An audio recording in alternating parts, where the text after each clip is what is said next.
Da vitória em provas de campeonato, data a liderança do mesmo, o que é que isso simboliza? Bastante, é muito trabalho meu e de toda a minha equipa. Foi um dia bom de corridas, apesar da chuva que não ajudou ontem principalmente, a pista ficou bastante danificada, mas foi um bom dia de corrida, bastantes lutas em todas as classes.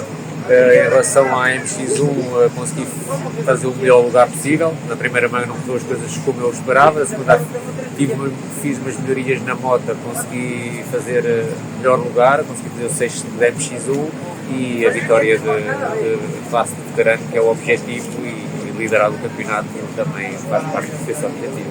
Agora temos um mês até à próxima prova, vais entrar como líder e isso dá-te mais motivação ou mais pressão?